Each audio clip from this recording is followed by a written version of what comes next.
Officer Daniels thought he was untouchable. He had bullied, harassed, and abused his power for years, especially against black people. So when he saw a black woman in court, he didn't hesitate.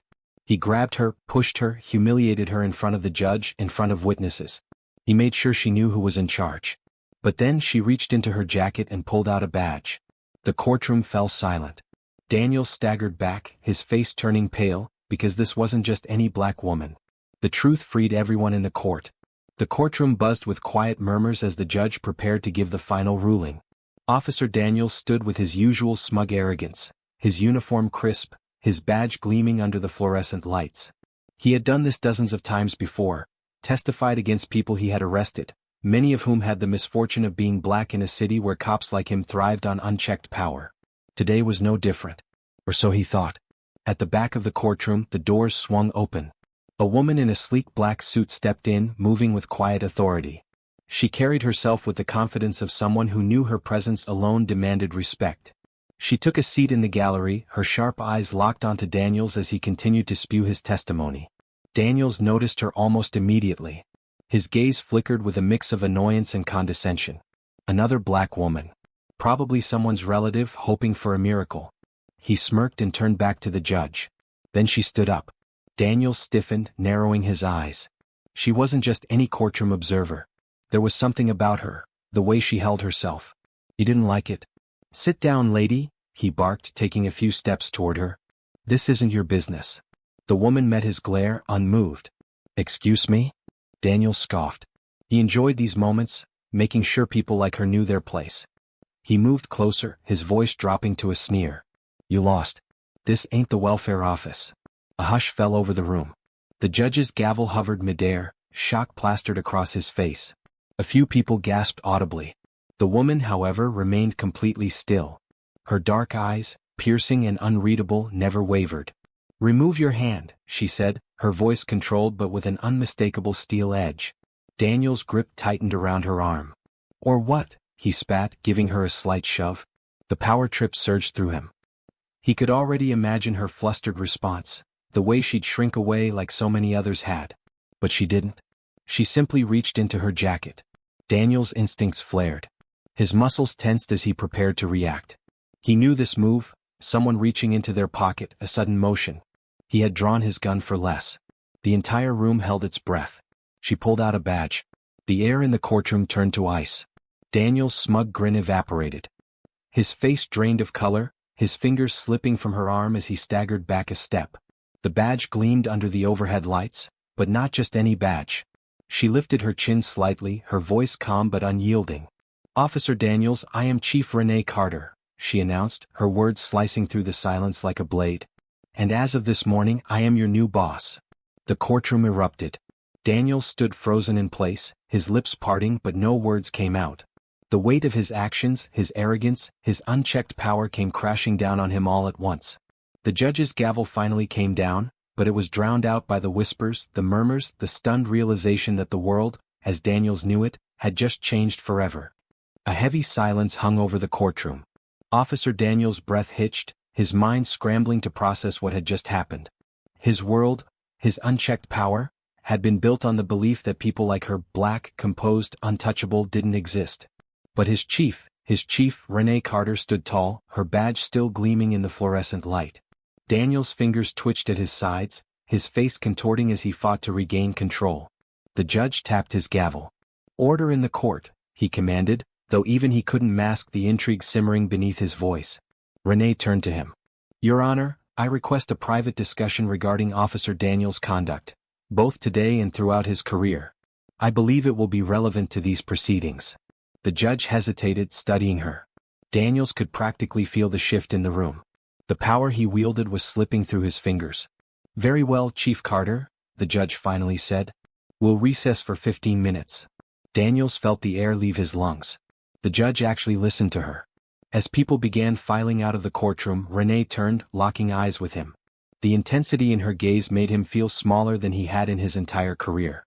Renee Carter hadn't always worn a badge. Born and raised in the very city that had failed so many, she had seen firsthand how the system worked against people who looked like her. Her father, a local pastor, had always preached justice. But he also knew that justice was rare for black families in their neighborhood. At 16, Renee had watched as her older brother was pulled over for matching a description.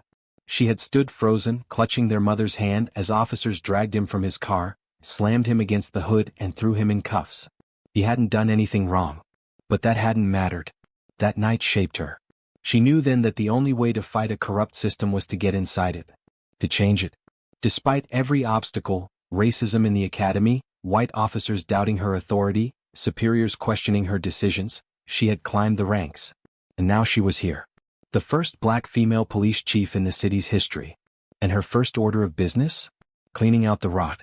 Back in the courtroom, Daniels paced the empty aisle, his pulse hammering in his throat. He needed to fix this. He had connections, people who had protected him for years. Grabbing his phone, he quickly dialed. "Yeah, it's me," he whispered when the line picked up. "We have a problem." Renee stood in a private room with the judge and the defense attorney. "Your Honor," she said, placing a thick folder on the table. "Before we continue Jamal's case, I want you to see something." The judge opened it. Inside were records, complaints, lawsuits, excessive force reports, all with one name attached. Officer Daniels. The judge's face darkened. "Why haven't I seen this before?" "Because Daniels was protected," Renee answered simply. "But not anymore." A knock at the door. An officer stepped in, his face uneasy. "Chief Carter, you might want to see this." Renee followed him into the hallway. Outside the courthouse, reporters were already gathering. And at the center of it all, Daniels. Flanked by a lawyer and a few high-ranking officers, he was speaking into a microphone. "This is a political hit job," he declared. "I have done nothing wrong. I am being targeted because I uphold the law." Renee clenched her jaw. He was going to fight this. But that was fine. Because she was ready. Renee stood at the courthouse entrance, watching the media circus unfold. Officer Daniels was already spinning his narrative, playing the victim, framing himself as a dedicated cop under attack. "This is what happens when you do your job," Daniels said, shaking his head in feigned frustration. "I've spent years protecting this city, putting criminals behind bars, and now, because of political games, my career is being destroyed." Renee's fists clenched at her sides. She had seen it before. Men like him twisted reality, turning themselves into martyrs. But this time she wouldn't let the truth be buried. Inside the courthouse, the real battle was just beginning. As Renee re-entered the courtroom, her phone vibrated. A message from Internal Affairs. "Be careful. Daniel still has people protecting him." She sighed. She already knew this wouldn't be an easy fight. But she had prepared for this moment for years. The judge called the session back into order, his gaze flicking between Daniels and Renee. "Chief Carter," he said.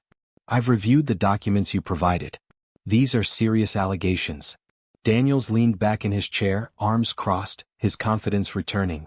"Allegations, Your Honor," he said smoothly. "Nothing proven. And let's be honest, the chief here seems to have a personal vendetta against me." Renee stepped forward. "It's not personal, Officer Daniels. It's justice." She turned to the judge. "Your Honor, I request that all of Officer Daniels' previous excessive force cases be reopened, starting with the case of Jamal Brown." A murmur spread through the courtroom. Daniels' jaw tightened. The judge nodded. "I will take that into consideration, but I must warn you, Chief Carter, reopening these cases will be an uphill battle." Renee's expression remained firm.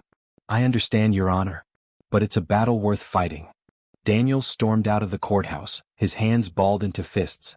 He could feel his power slipping away. And he would not let that happen. "Find me something on her," he barked into his phone as he walked. "Anything. I don't care if you have to dig up her kindergarten report card." The voice on the other end hesitated. "Daniels, you don't get it. This isn't just some political stunt. Carter's got evidence, real evidence." Daniels sneered. "Then we make sure no one sees it." That night, a masked figure broke into the police department's internal evidence room. Files were pulled.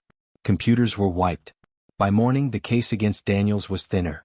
But Renee had anticipated this.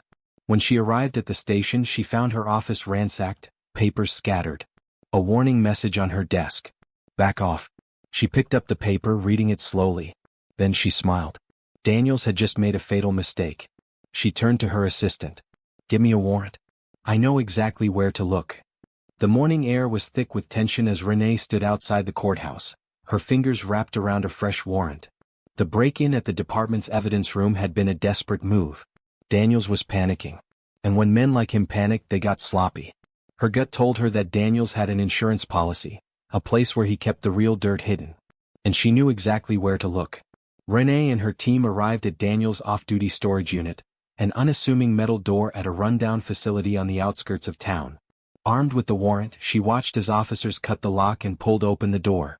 Inside were boxes of files, old case documents, and something chilling. A stack of old VHS tapes and USB drives, labeled with names. All victims of Officer Daniels. Renee's breath caught in her throat as she picked up one labeled, Marcus Avery, 2012. Marcus Avery. A name she knew. A black teenager who had been killed during a routine stop. Daniels had claimed he reached for a weapon. The case had been buried, deemed justified, with no body cam footage available. But now the missing footage was right here. Her hands shook as she plugged the USB drive into her laptop. Her team huddled around her. The screen flickered to life. Daniels' body cam footage from that night. And the truth was worse than she imagined. Daniels had planted a gun on the boy's body. The video showed him casually dropping a weapon next to Marcus' lifeless hand, calling it in as if it were routine. There was no hesitation. No remorse. Just another cover-up in a long list of them. The room went silent. One of the officers, a young recruit, swallowed hard. Jesus Christ. Renee's jaw tightened. She had known Daniels was corrupt. But this was murder. And now she had the proof to bring him down. Meanwhile, Daniels sat in a dimly lit bar, swirling whiskey in his glass. His phone buzzed. It was his contact in the evidence room. "We have a problem." Daniels stiffened. "What do you mean?" "They found the tapes. They found everything." The glass slipped from his fingers, shattering against the floor. No, that's impossible." His mind raced. How could this be happening? His world, the world where he was untouchable, was crumbling. That evening, Renee held a press conference on the steps of the precinct. "In my hands," she said, lifting the USB drive, "is undeniable proof that Officer Daniels has been falsifying reports, planting evidence, and covering up his crimes, including the murder of Marcus Avery." Gasps rippled through the crowd. Reporters scrambled to push microphones forward. Daniels, watching from a distance, felt his stomach drop. She wasn't stopping. For the first time in his career, he had no way out. The press conference was everywhere. Every news channel. Every headline. Every social media platform was flooded with the same shocking revelation. Officer Daniels exposed. Secret footage reveals murder cover-up. Renee stood firm as the cameras flashed, her voice steady. "This is not just about one bad cop," she continued. "This is about a system that allowed him to operate without consequence for years. That ends now." Daniels sat frozen in his car, parked in an empty lot on the outskirts of town. His phone buzzed nonstop with messages from fellow officers, his superiors, and the union. Some were telling him to lay low. Others were cutting ties entirely. He clenched his jaw, gripping the steering wheel so hard his knuckles turned white. They were abandoning him. The very system that had protected him for so long was turning its back on him. And then, the final blow. His lawyer called. "Daniels," the voice on the other end said, hesitant. "The department is moving to suspend you indefinitely. Without pay." Daniels' stomach twisted. "They can't do that," he hissed. "I have connections. I have leverage." Pause. "Daniels, they have the video of Marcus Avery. They're saying it's indisputable." Daniels slammed his fist against the dashboard. His breaths came in short, ragged gasps. This wasn't happening. He needed a way out. And desperation breeds recklessness. Daniels stormed into his last stronghold, the police union office. He burst through the doors, demanding support. "You can't just throw me to the wolves," he spat. "I did what I had to do. The streets are safer because of me." But the men inside, the same ones who had once laughed at his racist jokes and covered for his brutality, shifted uncomfortably in their seats. One of them, an older officer, cleared his throat. "Daniels, you need to get out in front of this. Deny it. Say the footage was edited. Say, are you serious?" Daniels cut in, his voice cracking. "You think a fake video is going to hold up? Carter has the public eating out of her damn hands. If we don't shut this down now, we're all next." Another officer shook his head. "No, you're next.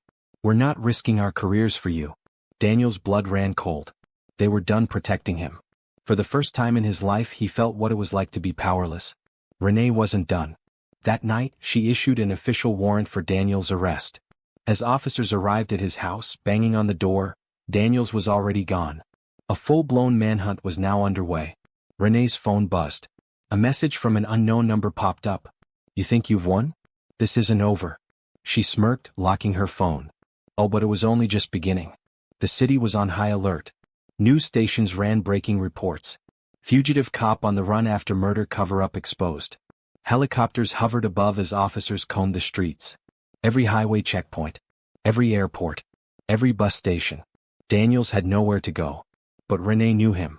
She knew exactly where he'd run. Daniels' world had collapsed in a matter of hours. The system he trusted had discarded him.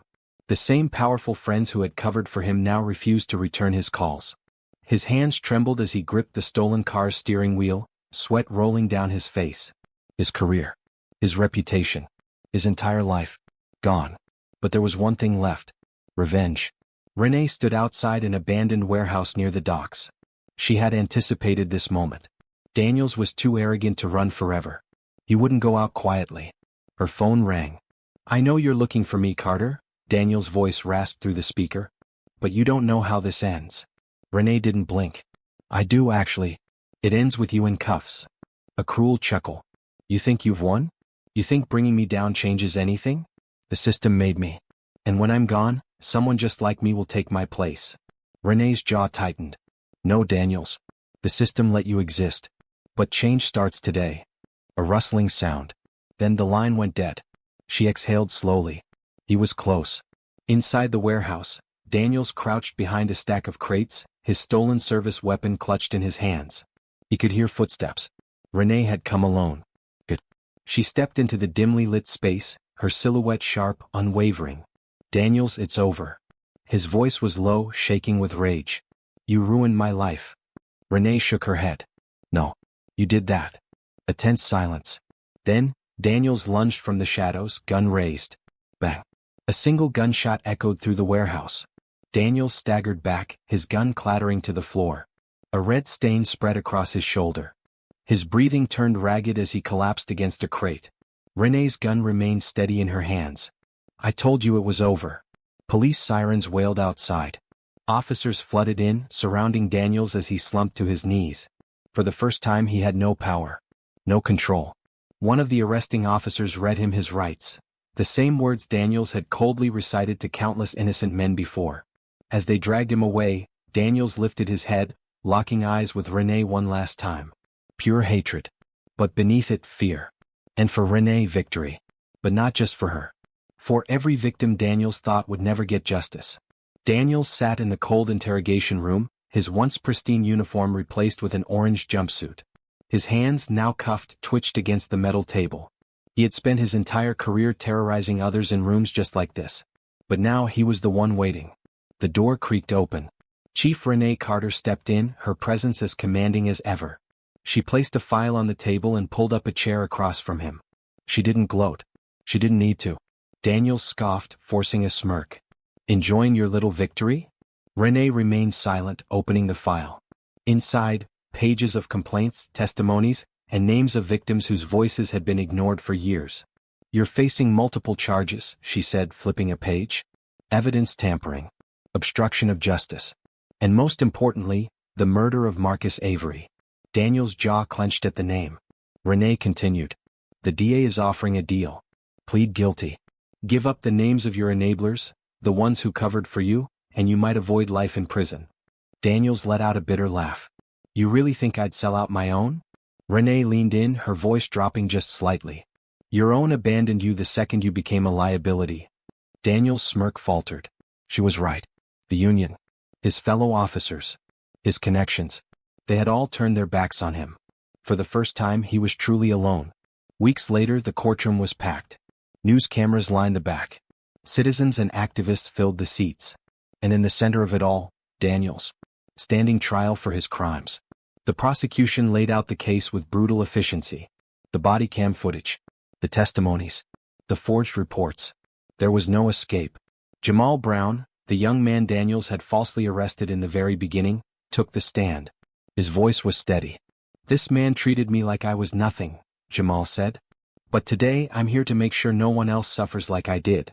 Renee watched from the front row, her hands clasped. This was justice, not revenge. Justice. When the guilty verdict was read, a wave of emotion rippled through the room. Daniels had finally fallen. Daniels was sentenced to 25 years without parole. His fall sparked a wave of reform in the department. Other officers resigned. Investigations into corruption intensified. And for the first time in years, people believed in change. Renee stood outside the courthouse, breathing in the crisp air. Reporters shouted questions, but she ignored them. Instead, she turned to Jamal Brown, standing beside his mother. "You did good today," she said. Jamal nodded. "So did you." She smiled. This was just the beginning. The sun hung low in the sky as Renee stepped away from the courthouse, the weight of the trial finally lifting. The fight had been long. The scars, deep. But today justice prevailed. Daniels was gone. Not just from the force, but from the system that had shielded him for years. No more cover-ups. No more lies. Reporters swarmed, microphones shoved in her direction. "Chief Carter, how does it feel to bring down Officer Daniels?" one asked. Renee paused. She could have said it felt good. She could have talked about victory. But instead she looked straight into the camera. "This was never about bringing down one man," she said firmly. "It was about holding a system accountable. A system that let him exist." The cameras flashed. The world listened. She turned, walking down the steps. Past the people who had fought alongside her. Past Jamal and his family. Past the young black kids who now saw a new future. One where justice wasn't just a promise but a reality. As she reached her car, her phone buzzed. A message from an unknown number. One down. Many more to go. Renee exhaled. The fight wasn't over. But change had begun. And this was just the first domino to fall.